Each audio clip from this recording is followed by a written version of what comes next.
All right. Good afternoon, everybody. How you guys doing? Good. Okay, I've got my cheat sheet here, so I know who to call on. Most importantly, who not to call on. Let me start out with a few things. So first of all, proud to announce that next week I will be speaking at the Air Force Academy commencement ceremony. Last year I spoke at the Naval Academy commencement ceremony, and it was one of the great honors and privileges of my life. So I'm excited to go out there to Colorado and participate in that ceremony.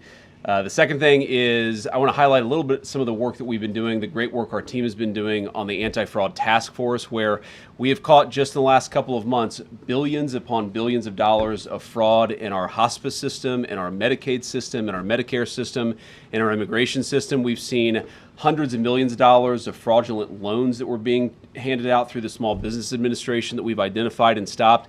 And we've also started investigating some of the fraudulent criminal activity and also prosecuting some of the fraudulent criminal activity. So the thing that I say to the American people, and I'll repeat here to all of you, is fraud is a crime that has two victims. It has, first of all, the American taxpayer, people who pay their taxes, who out of their generosity, and because they have to, of course, they pay their taxes expecting that it's going to go to pay our troops and ensure that low-income children have access to food and ensure that people get medical benefits even if they're not able to afford a doctor.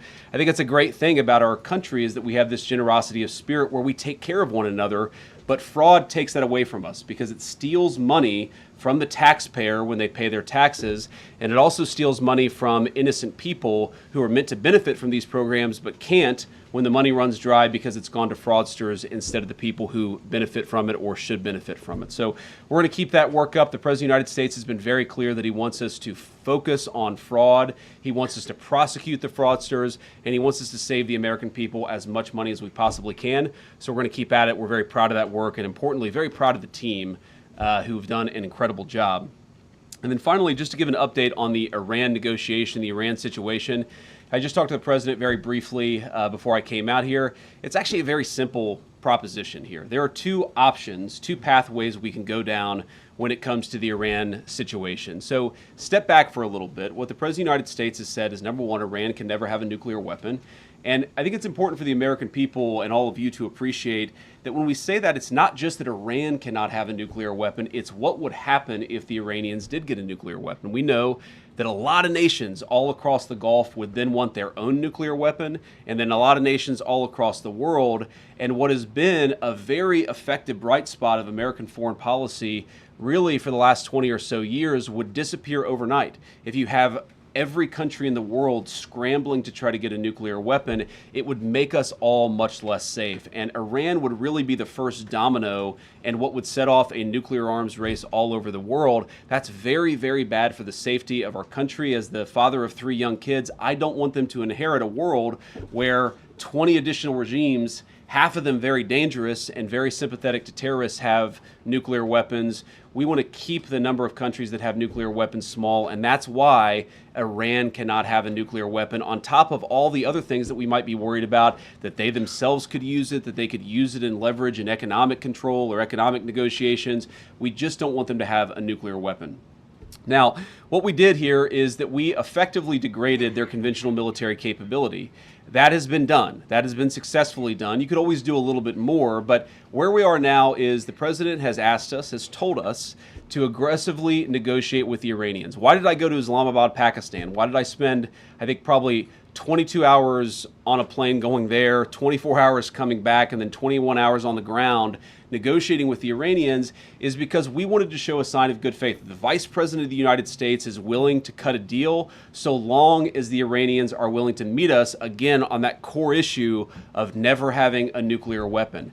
We think that we've made a lot of progress. We think the Iranians want to make a deal. The President of the United States has asked us to negotiate in good faith, and that's exactly what we've done. So we're in a pretty good spot here, but there's an option B. And the option B is that we could restart the military campaign to continue to prosecute the case, to continue to try to achieve America's objectives. And we could talk a little bit about what that looks like, but that's not what the president wants, and I don't think it's what the Iranians want either. We have an opportunity here, I think, to reset the relationship that has existed between Iran and the United States for 47 years. That's what the president has asked us to do, and that's what we're going to keep on working at. But it takes two to tango. We are not going to have a deal that allows the Iranians to have a nuclear weapon. So as the president just told me, we're locked and loaded. We don't want to go down that pathway, but the president is willing and able to go down that pathway if we have to. So with that, I will say thank you all. It's cool to be here. I'm going to give a shout out, of course, to the person I am replacing today, Carolyn Levitt, who hopefully is at home enjoying some time with her beautiful kids. I told Carolyn I would stand in for her today for the White House press briefing on the condition that when Usha has our baby in July, that she would be vice president for a couple weeks. So thank you, guys. And I actually want to start first with Nick from Breitbart. Nick, it's good to see you. Good to see you, Mr. Vice President. Thank you. Today we saw the president endorse Ken Paxton over John Cornyn in the Texas Senate race. Do you think that sends a message going forward for the next cycle to senators, considering running for re-election, or any MAGA-aligned potential candidates that are considering challenging them? Well, I'd say a couple things, Nick. First of all, I think the president's very gratified by the response that he's heard from the base and from a lot of voters, I think, who are passionate about Ken Paxton. We think Ken Paxton is going to be a great senator for the people of Texas, but most importantly, a great United States senator who can work on solving the problems that all of us confront as a country together. I've known John Cornyn for a long time, but unfortunately, when it really counted, Ken Paxton was there for the country, was there for the president, and that's why he ultimately earned the president's endorsement. He thinks he's going to be a better senator, thinks he's going to make a better candidate, and so I do think it sends a message, but really not just the endorsement, but one of the things the president has done very effectively, going back 10 years in his leadership of the Republican Party and the country as President of the United States, is he said, I want people who fight for the good.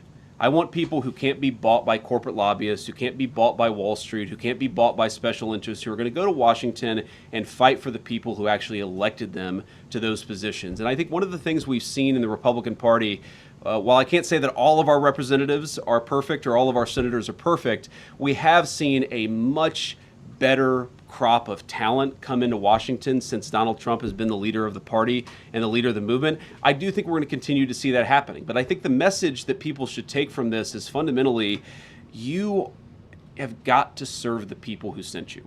And if you don't do that, you're going to find yourself out of step with voters or out of step with the President of the United States, and that's not a good place to be politically. Thank you. Yeah. Go ahead. Thank you very much. Just following up on what you just said, you said that the White House is negotiating with Iran in good faith.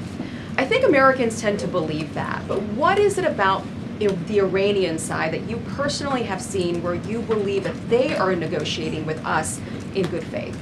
Well, first of all, I'd say it's a very complicated country, and it's a country that I wouldn't pretend that I understand even after as deep as I've been involved in this process from the very beginning. It's a great and proud civilization, amazing people. We obviously have a great Iranian American community here in the United States of America, smart people, very hardworking, and you see some of that in the negotiating team on the other side. You also see some very hardline positions in the negotiating team on the other side, and so I think you see that conflict, the fact that maybe the Iranians aren't themselves quite clear in what direction they want to go to. They also are just a fractured country. So you have the leadership of the country, there's the supreme leader, and then there are a lot of officials below the supreme leader that has some influence in the negotiation.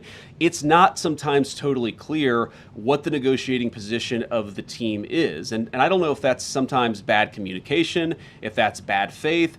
I wouldn't pretend to venture a guess there, but I will say with confidence, it's sometimes hard to figure out exactly what it is that the Iranians want to accomplish out of the negotiation. So what we've done is tried to be as clear as possible. What are our red lines? What are the things that we're willing to be accommodating on? And what are the things that we absolutely must have? And as the president has said ad nauseum, and I think I've said it a lot too, Iran cannot have a nuclear weapon. We want to see not just the commitment to not have a nuclear weapon, but the commitment to work with us on a process to ensure that not just now, not just when Donald Trump is president, but years down the road that the Iranians are not rebuilding that nuclear capability. And that's what we're trying to accomplish in the negotiation. Sorry, you had a follow-up. Yeah, just for Americans at home, because this has been going on for several weeks now. I think what people just want to know is, do you personally believe that the Iranians will come to a deal? Because we keep seeing this over and over again where they go back and forth. So do I personally believe it? The honest answer is, how could I possibly know, right? And you negotiate with people, and sometimes you feel like you're making progress, and sometimes you feel like you're not making progress. What I think is that the Iranians want to make a deal. What I think is that the Iranians recognize that a nuclear weapon is the red line for the United States of America, that they've internalized that, but we're not going to know until we're actually putting pen to paper on signing a deal. We've had a lot of drafts, a lot of pieces of paper going back and forth, but I will not say with confidence that we're going to reach a deal until we're actually signing a negotiated settlement here. And I think that it's ultimately up to the Iranians whether they're willing to meet us, because I think we're certainly doing a good job and we're certainly negotiating in good faith. We're going to have to see what ultimately happens with them. I can't say with confidence because I don't know what's in the mind of the other side. John? Mr. Vice President, thank you. I want to ask you about that $1.8 billion fund set up, weaponization fund as it's being called. Why should taxpayers be paying to settle a $10 billion lawsuit that was brought by the President of the United States? And should people that attacked the Capitol building and assaulted police officers, should they be eligible? Should they receive money? Should they receive money from this fund? Well, let me say a couple things about that. First, John, I think in some ways the media has misrepresented what this is actually about. This is about compensating Americans for the lawfare that we saw under the last administration. And by the way, anybody can apply for it. Republicans can apply for it. Democrats can apply for it. As you know, the President of the United States has pardoned a number of Democrats who he felt were actually subject to this lawfare. I mean, if Hunter Biden wants to apply for this particular fund, he is welcome to. It's going to go through a normal process where we vet everything, where we try to identify whether people's claims are actually legitimate. But here's the question. When you say, why should taxpayers fund this? Whenever the United States government incurs legal expenses, it pays out those legal expenses. When it's settling a lawsuit, it pays out money to settle that lawsuit. And the question is a dollar of this money going to the Trump administration? No. Is a dollar of this money going to Donald Trump personally? No. Is a dollar of this money going to Donald Trump's family? No. The people that would get the money are people, some of whom have been prosecuted completely disproportionate to any crime they've ever committed. Like, let's just take a couple of examples. Tina Peters is this woman who is about to get out of prison, thanks in large part to the president's good work in Colorado. This is a woman who, at worst, if you believe everything that the prosecutors said about her, committed misdemeanor trespassing, and somebody threw the book at her. This innocent grandmother was going to spend 10 years in prison, completely disproportionate to any misdemeanor trespassing that I've ever seen. Was that fair? No. Is it reasonable for her to get some compensation for the fact that she was treated unfairly? I think the answer is yes, and I think that what we're going to see, hopefully, is the entire country, led by this Department of Justice, turning the page on the lawfare. What I would like to propose, and I think the Democrats, hopefully they're willing to meet us halfway here. I won't hold my breath. But what I would propose is something very simple. That if you are willing to turn the page on Joe Biden's lawfare, why don't we prosecute people? Very simple principle. Why don't we prosecute people who violate the law? Let's not prosecute people because they said the wrong thing or because they had the wrong political candidate or because they had the wrong viewpoint. And I think part of turning the page on that is to actually ensure the real victims of that lawfare receive some compensation. That's what this fund is going to be targeted at. And again, there's going to be a process to ensure that that money is only given to people who have actually, I hate to say earned it, but the people who actually were really mistreated by the previous administration and Department of Justice. Go ahead. I understand that everybody is eligible to apply for this fund. I mean, you're eligible, but I assume you're not going to apply and you don't think you should get money out of this fund. Of course. So isn't it just as easy to say that people that attacked police officers should not get taxpayer money from this fund? Well, look, John, we're not trying to give money to anybody who attacked a police officer. We're trying to we're trying to compensate people where the book was thrown at them, they were mistreated by the legal system. Sometimes, we do have, John, in this country, innocent until proven guilty. We do have people who were accused of attacking law enforcement officers. That doesn't mean that we're going to completely ignore some of the claims that they're going to make. We're going to evaluate these things on a case-by-case basis. And if we think that somebody, whatever they were accused of, if we think that somebody was unfairly prosecuted and deserves just compensation, then that's what this fund is going to exist to provide. It's just going to correct a wrong, and I think that's a good thing. And I'd encourage everybody, Democrat, Republican, Independent, let's turn the page on this thing that we did under the last administration where we tried to throw people in prison because they had the wrong politics. Let's throw people in prison who broke the law. I think this fund is a good part of getting justice for the people who were wrongly treated. Back there, yeah. Thank you, sir. So just to follow up on that quickly, does that mean that people that were violent, that were convicted, were mistreated? Are you saying that? Well, you're asking me to comment on hypotheticals and on any number of dozens of cases. Here's the thing. We're going to look at everything case by case. As you know, every single case has its own details. Every single case has, you know, there are things about it that maybe don't meet the eye. We're just going to look at every case by case. That's all I'm saying. I'm not committing to giving anybody money or committing to giving no one money. What I'm committing to is a legal process to review these claims and to make sure that people who are mistreated by their government get a little bit of compensation because of it. Go ahead. Thank you, Yeah. Mr. Vice President. Yes, sir. I realize that the pointer finger is not as precise as I thought it was. The guy in, sorry, I have this cheat sheet, but the problem with being 41 years old is I'm blinder than I was a few years ago. So we'll say blue blazer, blue tie. Yeah. Okay, great. Thank you, Mr. Vice President. I'd like to ask a quick follow-up on Iran, but first I'd like to ask you about fentanyl. Fentanyl, sourced largely from China, killed about 403,000 Americans over the past 7 years, according to CDC data. That's one in every 850 Americans who died. White House Counterterrorism Director Sebastian Gorka said last week that China's exports amounted to the targeted killing of Americans and war by other means. Do you agree with that assessment? And what is the Trump administration doing to punish and deter China, especially since the Supreme Court struck down the fentanyl tariffs? So go ahead and ask the second question, because I'll try to take each question and then I'll try to answer them and then we'll go on. And if you ask two questions, I can only guarantee that I'll answer one. In fact, I'm a politician. Maybe I won't even answer the one that you asked. But I will try at least to answer one question. Okay, well, I'd love to hear the fentanyl response too, if not today, sometime. Go ahead. On Iran, is Russia taking possession of the enriched uranium in Iran a plausible end to the war? And if not, why not?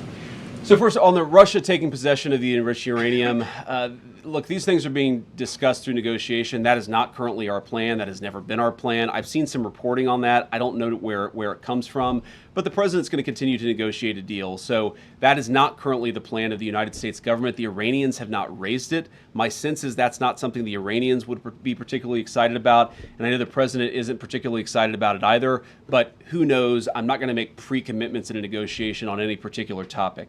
On the question of fentanyl, a lot of people have died from fentanyl, absolutely. A lot of it has come from mainland China. We're certainly aware of that. But here's what I'll say. First of all, we've made incredible strides under Donald Trump's leadership to cut down on fentanyl deaths. If you look at the number of people who died in 2026, it's going to be lower than the number who died in 2025, which is way lower than the number who died in 2024. This is one of the things that I think all Americans, we should be celebrating, and I'm certainly proud of the president's leadership for making this possible. We ran, if you remember, in November of 2024 on a very simple idea that a lot of fentanyl came from East Asia, it was smuggled into Central and South America, and then the cartels would bring it into our country, and a lot of our people would get poisoned and killed because of it. We said if you got control of the southern border, we would see a substantial reduction in the number of people who died from fentanyl overdoses in the United States of America, and that is exactly what's happened. Now, yes, the president has raised this with President Xi any number of times. I know it came up during the meeting that they had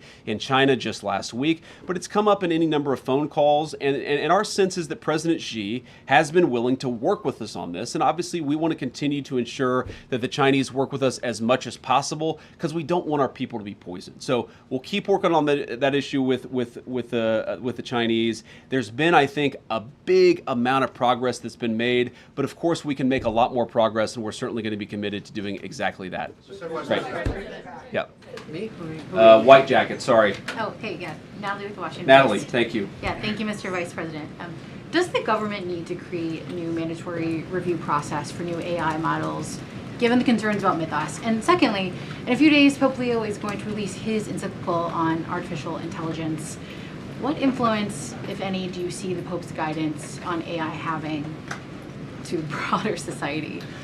Well, I mean, I think when the Pope issues an encyclical on artificial intelligence, it's going to have some influence. I, of course, don't know how much influence. I don't know exactly what it's going to say. But I think when the leader of the world's largest Christian denomination speaks on an issue like that, it's certainly going to have some influence. And I'm sure it'll contain a lot of insights, some of which I'll probably agree with, some of which I may not. But I think that it's going to be a very, very important document. And I think that, you know, one of the things I always found fascinating about Pope Leo is that he chose the name Leo XIV, which of course is recollecting Leo XIII. Leo XIII was the Pope during a period of incredible industrial transformation in the entire world. Of course, that industrial transformation, according to a lot of people, led to the rise of fascism and communism in Europe. I think it was interesting that Leo XIV chose that name to maybe apply Christian social teaching in a new era with a new technological innovation in the same way that the Industrial Revolution was the technological innovation of its time. So I think it'll be fascinating. I'm looking forward to reading it. My guess is it's going to have a lot of influence. On the question of what our policy is going to be, look, what we're trying to do in the Trump administration is very simple. The president wants us to be pro-innovation. He wants us to win the AI race against all other countries in the world. He recognizes that AI is going to be an important tool, not just for our economy, but for our military. And so he wants to ensure that we are winning that particular race. We also want to make sure that we're protecting people. We're protecting people's data. We're protecting people's privacy. I think with this Mythos release, one of the things that we're very focused on, of course, is whether not necessarily the developers of Mythos, but whether some other bad actor could use Mythos to target various cybersecurity vulnerabilities. So it's something that right now we're working in a collaborative way with the technology companies, and we're just trying to make sure that the American people are as safe as possible. I'm not going to get ahead of the executive order or any other actions that are going to come out, but we're trying to balance those two things. We want to be pro-innovation. We recognize, I mean, artificial intelligence could be great. It could help us find cures to diseases that currently, you know, people are dying from or suffering from. It also does have some downsides, and we're trying to balance that safety against innovation, and we think that we've got the right balance here in the Trump administration, but it's something we're going to have to keep on working on because that's just the nature of these technologies is they certainly change. Let's go. Is that Reagan all the way in the back? Daily Caller? There we go. Okay. I figured out finally how this seating chart works. I want to ask you about the anti-fraud task force. You previously mentioned that Ilhan Omar seemed to have committed immigration fraud. Do you anticipate an indictment against her, an indictment related to that situation? Yeah, so Reagan, I don't want to prejudge an investigation. I mean, you read the things about Ilhan Omar and about, you know, who she married and whether she didn't marry this person or that person. It certainly seems like something fishy is there, but everybody's entitled to equal justice under the laws. So we're going to investigate it. We're going to take a look at it. If we think that there's a crime, we're going to prosecute that crime. And that's something the Department of Justice is looking at right now. Mr. Vice President. Yeah, go ahead.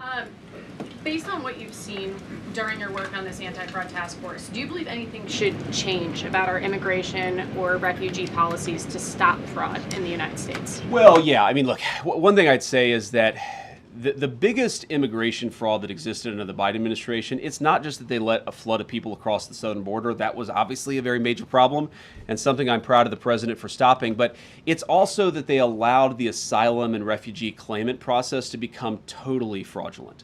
And so here's what would happen, right? You would take a person who, in normal cases, would just be a traditional economic immigrant. Whether you let them into the country or not, they're trying to come because they want a better job, okay?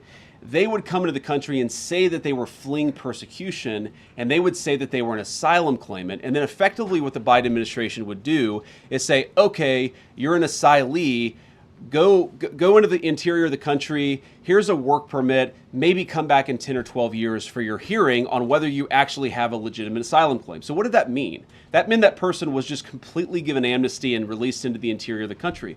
Well, what if that person was a criminal? What if that person actually had a violent history? We didn't do any of the work necessary to ensure that the people coming into our country claiming to be asylum claimants actually had anything legitimate or anything good in their background. So that is a serious problem. It is something that we have fixed in the Trump administration, but fundamentally that loophole, you're going to see sometime in the future somebody is going to try to exploit that loophole, and it's one of the things that we're very focused on in the fraud task force, is making sure that the people who exploited that loophole are actually prosecuted for it, assuming they committed a crime. Yes. So I don't know your name. You have a beautiful cross necklace, though, so go ahead. Kara Castronovo from Lindell TV. Hi, Thank you so Kara. much. I have two questions. One of them is going back to the $1.8 billion fund, not to keep beating that, but sadly Democrat lawmakers are misrepresenting that fund. I agree. Yes. It's a great question. And sadly some of the mainstream media doesn't understand the magnitude of the political persecution of J6ers. So if a violent offender like a J6er was still over-sentenced and mistreated, literally some of them were sentenced to 24 years in prison, put in unconstitutional pre-trial detention, literally tortured in cages, wouldn't that person still be able to apply for the fund because of due process? And this is why we say, just to answer that very briefly, this is why we say we have to evaluate this thing case by case, right? We don't in the United States say that everybody who's accused of a crime is automatically guilty in a court of public opinion. You've got to actually look at this stuff and figure out what were they accused of. Maybe they did something bad even, but what they were accused of was way worse of what they actually did. Maybe they had their entire lives ruined in a totally disproportionate way. That's fundamentally illegitimate and political. And I find, just Carol, on this point, one of the interesting things about the American media is there is a fascination. If you go to any American law school, there are these, prisoner rights clinic. There are people who objectively committed heinous crimes, but the American media and the American Legal Academy has decided that even though they committed bad crimes, their sentence was disproportionate, they were mistreated in some way. You know who never ever gets an ounce of sympathy when it comes to that disproportionate sentencing is people who voted for Donald Trump and participated in the January 6th protest. Go to your second question. About Pete Davidson, he made a horrific, obscene joke about the murder of your friend Charlie Kirk. What does this still say about where our political divisions have gone, and what are you specifically doing to bridge the divide, especially as a potential future president? Well, sorry, who was it that said something? Davidson made a really obscene joke about Charlie Kirk. So what are you doing as a potential future candidate or president to bridge the divide? Well, first of all, I'm not a potential future candidate. I'm a vice president, and I really like my job, and I'm going to try to do as good of a job as I can. But let me just say this. So you talked about Pete Davidson, who said something bad about Charlie Kirk. Look, Charlie was a very, very dear friend, but more importantly than that, Charlie was a father of two beautiful kids, and he did not deserve to have all of those moments with his kids, all of those moments with his beautiful wife taken from him in the way that happened. I would expect everybody with a heart or a conscience would say whatever we agreed or disagreed with about his particular viewpoints, this is a tragedy and it's totally unacceptable that it happens in the United States of America. To their credit, a lot of the reporters in this room, even though I don't agree with their politics, they were open about the fact that what happened to Charlie was disgusting and it shouldn't happen in a civilized country. You talk about bridging the divide. I mean, one thing that happened that hits, not quite literally close to home, but there was a very terrible shooting that happened today at a Muslim community center. It seems like 3 people are dead, plus the shooters. And, that community center is actually very close to this restaurant that Usha and I go to every time we visit. Her family lives in San Diego. She was born and raised in San Diego. Every time we go to San Diego, we go to this restaurant that is like maybe a 5-minute drive from this community center. And I found out about it actually on my way to the White House this morning, and I texted her, I said, would you have known anybody who was involved in this? And she said, absolutely, I would have known some people, or at least their parents, who might have actually used the services at this community center. I don't know a single person who would say anything other than what I'm about to say, which is that type of violence in the United States of America is reprehensible, and I encourage every single American to pray for everybody who was involved and affected by it. We don't want that to happen in our country, and may God rest the souls of the people who lost their lives. What I do find a little distressing is that while every person I know, every politically conservative person I know would say exactly what I said about these innocent people who were killed, there were a lot of people who were celebrating the death of Charlie Kirk. And I think one way that we can bridge the divide is just have a very simple principle in this country. Number one, we don't want the government throwing people in prison because they have bad politics, however you define bad politics. Number two, and way more importantly, political violence wherever it comes from, is unacceptable in the United States of America. Let's talk with one another, not shoot each other when we disagree. I think that's the principle that everybody in this room agrees with. It's certainly the principle the President of the United States agrees with. Okay. All right. Sorry. I'm gonna try to read this here. I'm sorry? Okay. Okay, that was kind of interesting, so I'm going to give you the question. All right, go ahead. So last week, the Pentagon halted deployment of 4,000 troops, U.S. troops, to Poland. This is in direct contradiction to President Trump explicitly promised not to reduce the troop level in Poland. So I'm going to ask you this question, which many people in Poland think. Why are you rewarding Putin and punishing your best ally in Europe? Well, first of all, I'd say there's been no president who's done more, frankly, to ensure that Ukraine survived the invasion of Russia than Donald Trump. As he famously said, Obama gave him sheets, I gave him javelins, and it was those javelins that ensured that Ukraine still has its territorial sovereignty. What he's also said is that he wants to pursue an American policy that focuses on the interests of the United States. And part of that foreign policy is not to reward Putin or not to punish a country like Poland, which we love. We love Poland. We love the Polish people.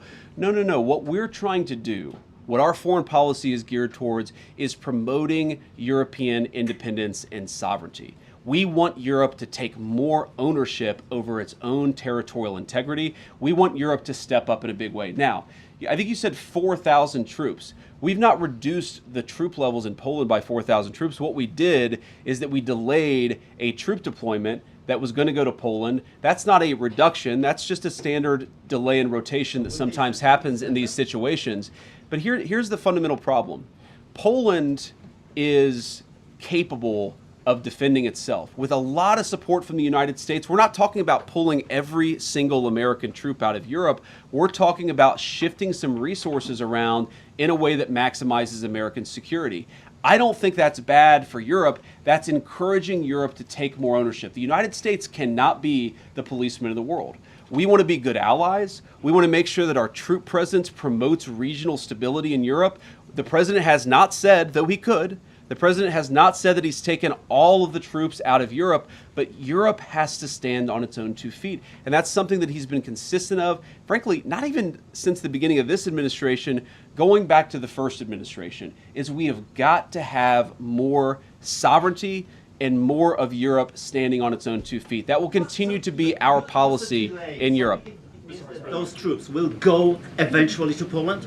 What I said is that is it a delay in troop rotation? Those troops could go elsewhere in Europe. We could decide to send them elsewhere. We actually haven't made the final determination about where those troops are ultimately going to go. But what I'm saying is it is not accurate to say that we are pulling a bunch of troops out. It is a very small and very minor thing. And I think, frankly, a lot of the European media, again, is overreacting to this a bit.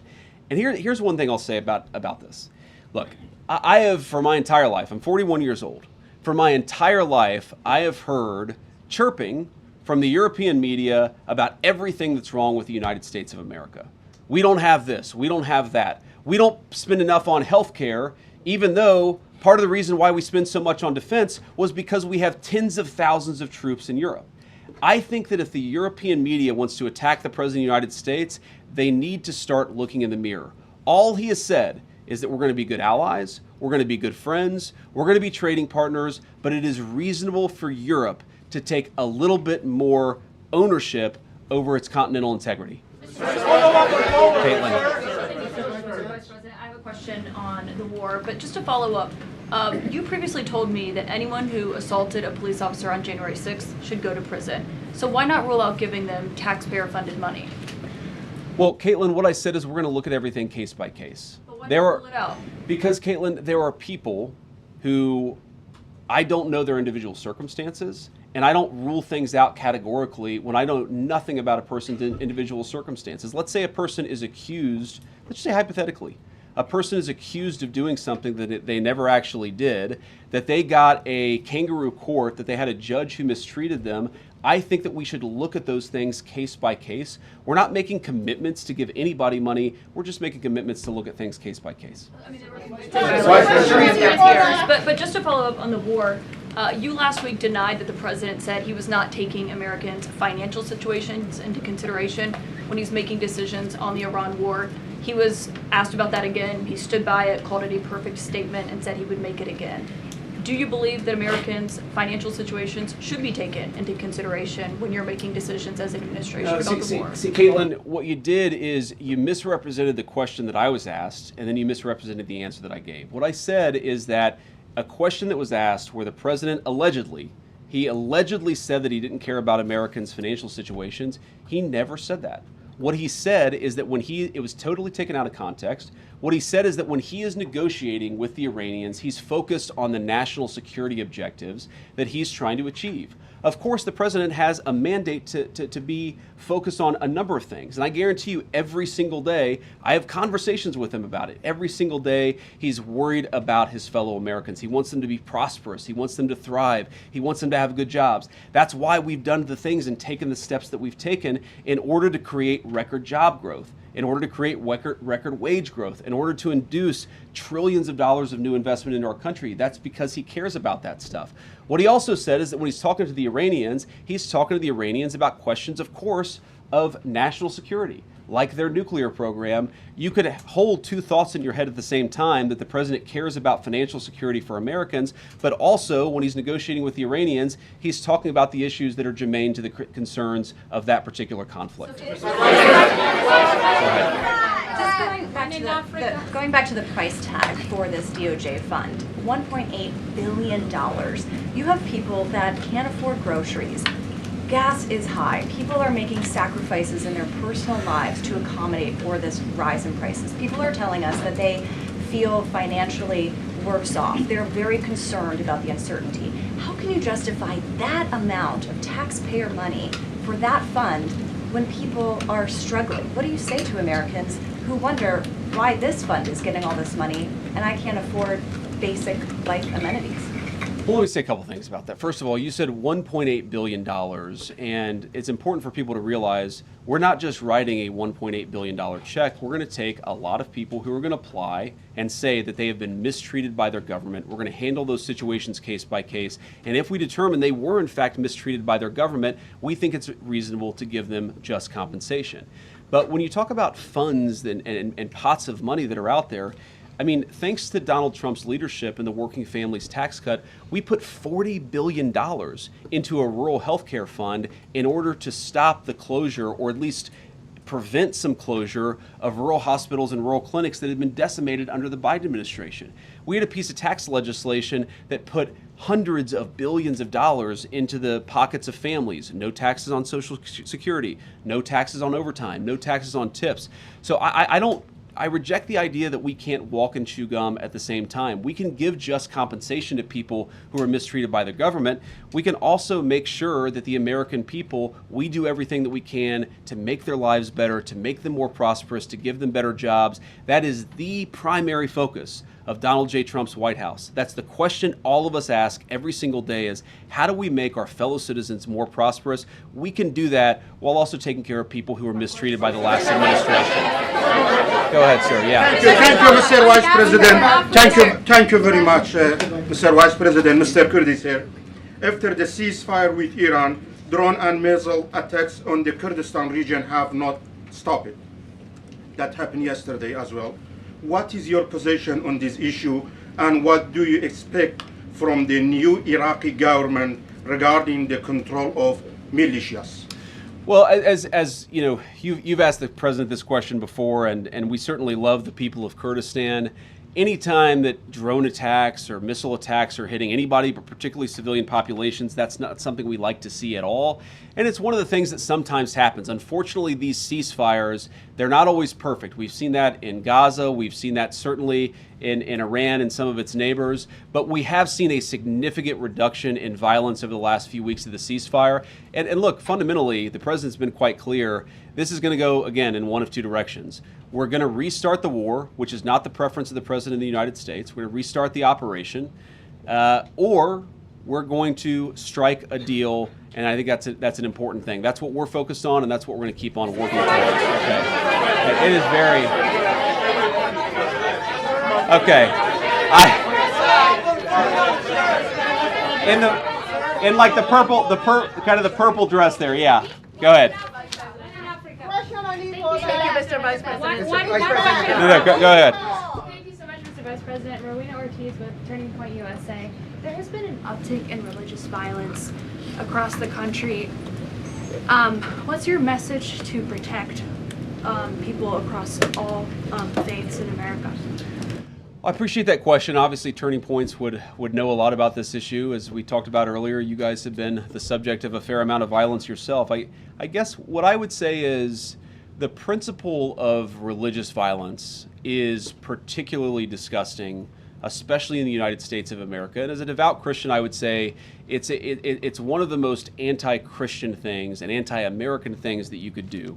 And here's why. One, because a fundamental principle of all the great faiths is we are all children of God, and because of that, we are endowed by certain rights that are unique to our status as human beings. You violate those rights, most importantly, when you commit violence against another person. You can violate them in other ways as well, but the most profound way to violate the fundamental right of human dignity is to commit violence. But here's why the religious piece of it is particularly egregious. One of the fundamental American rights that I think came from our Christian heritage as a civilization is the idea that we respect people's religious freedom, in part because we respect them as human beings, but also because we respect their right to find their own pathway to God. You can't force anybody to a pathway to God. They have to, through their own free will, find God themselves. That's one of the reasons why that right of religious freedom is the very first right enshrined in our Constitution. So when you commit acts of violence, you're committing an act against this fundamental idea that people are created in the image of God and that they have the right through their own free will to find God however they might want. And as a Christian, of course, you might have your preference for how they find their pathway to God. They have to find that choice. And anybody who would commit violence against another human being in the name of religion is, I think, doing something that is a violation, of course, of the laws of man, but I think more importantly, it is a fundamental violation of the laws of God. Let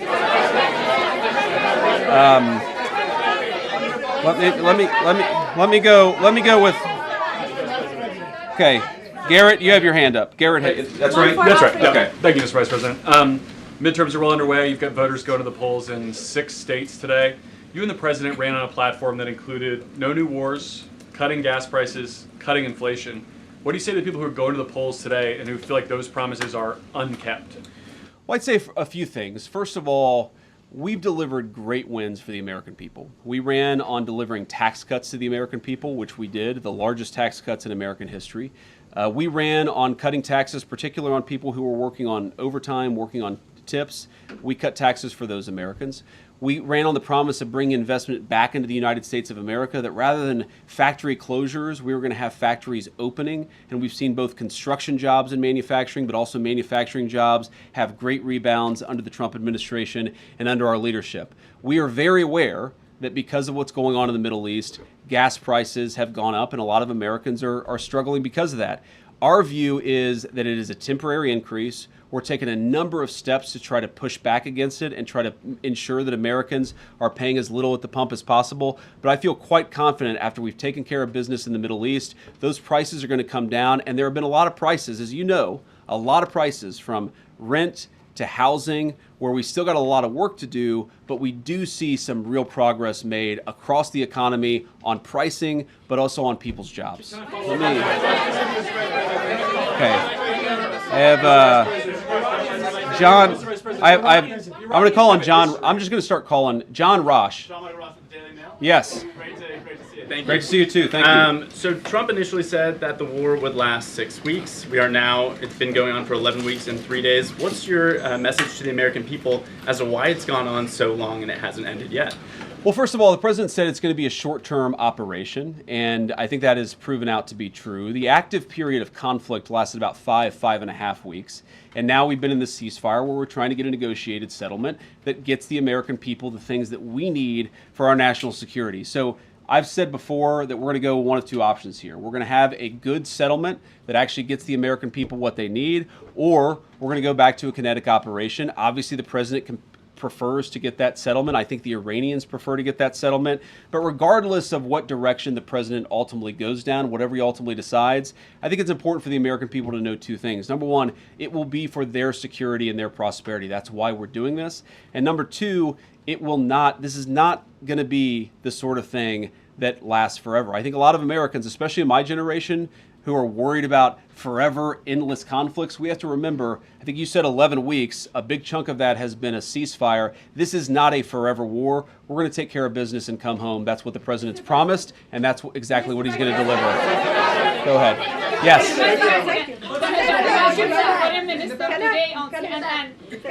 No, the orange. Yeah. Guys, please don't shout over each other. Thank you, Mr. Vice President. The Egyptian Foreign Minister today, in an interview on CNN, he said that the Arab countries are working with you on a memorandum of understanding between the U.S. and Iran that can lead to a deal.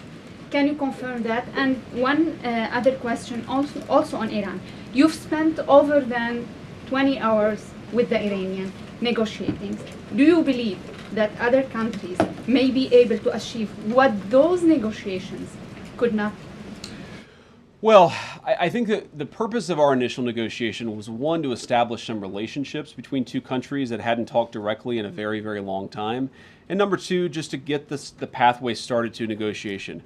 I don't think any of us, meaning me, Jared Kushner, and Steve Witkoff, had any great confidence that we were going to be able to reach a deal. But we did think we were going to take important steps along the pathway to reaching a deal, and we did. Now, you asked what the Egyptian foreign minister said. I haven't seen those comments, so I won't comment on them myself. What I'd say is I'm not going to detail what's going on in the negotiation. There's a lot of back and forth. A lot of good progress is being made. But we're just going to keep on working at it, and eventually we'll either hit a deal or we won't, but we're going to keep on working at it. And I think it's important for us to actually privately have these conversations, because sometimes when you're doing a negotiation and you put everything out there in public, it actually complicates things more than it should. So we're going to keep these negotiations private until we've got something, of course, to tell the American people, and at that time we will. Okay. Yeah. Is that a magenta tie? It's hard to tell.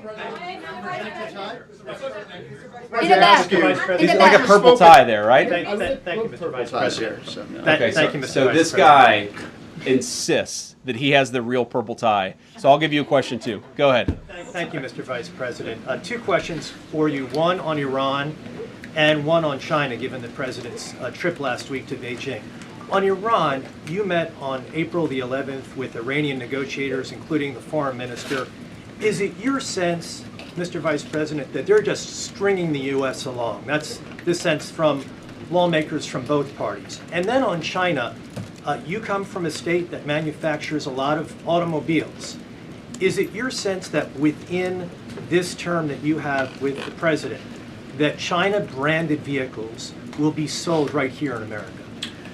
Well, I think that what the president has shown a willingness to do, unlike any president in my lifetime, is to protect the American automotive industry. We are not going to let the American automotive industry disappear. There are a lot of ways in which we've reinvested, in which we've tariffed foreign competitors to ensure that American car workers, American auto workers, and the products they develop are going to be made right here in the United States of America and also available right here in the United States of America. I think it's important for just the American people. I want to make this point. Car manufacturing is one of those skills that when it disappears, it's hard to regain. And when you've got people who can build complex machines, and our great workers in Ohio, Michigan, and elsewhere, they do a very good job. They also, God forbid, in times of national emergency, can be called on to manufacture other complex machinery. So it's very, very important that we protect that native auto industry. The president has done more on this than anybody, but we're certainly going to keep on working at it. You asked about being strung along. Look, you never know until you know, right? What all we can do is negotiate in good faith, try to find a pathway that accomplishes the president's objectives, that accomplishes the national security interests of the American people, and gets this thing in a good place. I think somebody earlier asked this question. I am not certain, and I'm not going to be certain until we sign a deal that we have a deal, but I feel confident enough to keep on doing the work and to try to find a good deal for the American people, and that's what I'm going to do. So the guy with the real purple tie. I will give you the final question, and then I'm going to have to hit the road. Thank you, Mr. Vice President. Sorry, this guy and then the very tall guy here. We'll give him the question. Sorry, I can't get to everybody. Marco's right. This really is chaos. This is crazy. Yeah. You guys got to behave yourself. Thank you, Mr. Vice President. The President's financial disclosures were released recently, and they showed a lot of stock trades in companies that he has talked up at events, official events at the White House, on his True Social account, sometimes even putting the stock ticker symbols in his posts and encouraging people to buy their stock. Americans, according to recent polling, are increasingly describing the president as corrupt. And trading stocks... This is a hell of a question. Thank you, sir. Trading individual stocks is something that you said that public officials should not be able to do when you ran for Senate all those years ago. And yet the president, who arguably has access to more non-public information than your average senator, is not only buying and selling individual stocks either through his trust. Okay. What's the question? The question is, the question, sir, is how can you and your administration argue to Americans that you're cleaning up corruption, you're preventing fraud, you're fighting the sorts of things that harm people and people's financial situations, when the president seems to be talking up stocks that he owns, selling them, and enriching himself? Okay, so here, let me answer your question here. That was a doozy. Before I answer your question, I want to just observe there are different ways to ask a question. Okay, you could just ask a question and try to get your answer, or you could do like a speech where you say, you know, Mr. Vice President, you're a terrible human being, and so is the president, and so is the entire cabinet. And then I'm like, what's your question? And then your question is, how dare you? Come on, man. Have a little bit of objectivity in the way that you ask these questions, because there were a lot of things in that speech masquerading as a question that didn't actually get asked, okay? Number one, the president doesn't sit at the Oval Office on his computer on his like Robinhood account buying and selling stocks. That's absurd. He has independent wealth advisors who manage his money. He is a wealthy person. He has had success in business. He's not making these stock trades himself. And your question imputes that. It doesn't say it exactly, but a reasonable person listening to that question would assume the president is sitting around and doing that. He's not. Second of all, you're right. I am a big fan of banning members of Congress from trading stocks. So is the President of the United States. All of us believe that nobody should be taking proprietary information gained from public service and buying and selling stocks. We want to ban that process. And I think the way to lead by example is banning that process, banning that approach, and making it illegal, which is exactly what the president has proposed doing. Okay. Yes. Jordan Conrad with Gateway Pundit. I'll try to make this short. There was, you might have seen this, there was a massive United Kingdom rally in London just last weekend. They were protesting mass illegal immigration and the replacement of British culture. What message do you think this should send to globalist European leaders and to leaders here? And also, I wanted to ask about several House members are revamping this push to pass it's called the Dignity Act, but it's really just an amnesty bill giving work visas and allowing millions of illegals in the country. Is that something the White House wants to see stopped in the House? Well, number one, I don't like giving amnesty to anybody. Number two, since you asked about Great Britain and the United Kingdom rally, one of the great ironies of this job is that for the past couple of years, you see these protests break out all over the country, and sometimes they're fairly well attended, and sometimes they're very poorly attended. Everybody holds these signs saying "No Kings," right? And how many Democratic lawmakers have I seen holding up signs that say "No Kings"? They are very, very insistent that we not have kings. And then King Charles comes to the congressional chamber, and these guys break out in rapturous applause. So maybe they don't care so much about kings as they pretend that they do. Maybe they just don't like the agenda that we're implementing that's actually making American workers and American families safe and prosperous again. But to answer your question about this immigration issue, look, one of the problems that we have in all of Western societies is that we have a lot of people who have decided, Wall Street bankers, corporate lobbyists, and government officials, that what the United States and what the West need is more and more cheap labor. What we believe in this White House is what we need more and more of is high wages for American workers and investing in our own people. What you see all over the West, and it's kind of crazy, is this idea that the way to generate prosperity is to bring in millions and millions of unvetted people and drop them into your neighborhoods, and we simply reject that idea. So to everybody in the UK who rejects that idea, I'd encourage them to just keep on going. It's okay to want to defend your culture. It's okay to want to live in a safe neighborhood. It's okay to want your job to go to yourself and your neighbors and not to a stranger who you don't even know. It is reasonable for the people in Western societies to want to control who comes into their country and who doesn't. A lot of people, frankly, a lot of people in the media have tried to persuade all of those people that it's somehow racist to want to protect your borders, even though very often the very people who are most affected by low-wage immigration are lower-income Black and Hispanic Americans right here in the United States of America, and I guarantee that's true in the UK. So we believe in making America great again. You can't do that unless you protect your borders. I'd encourage our friends in the UK to follow the same path. Thank you all. Good to see you.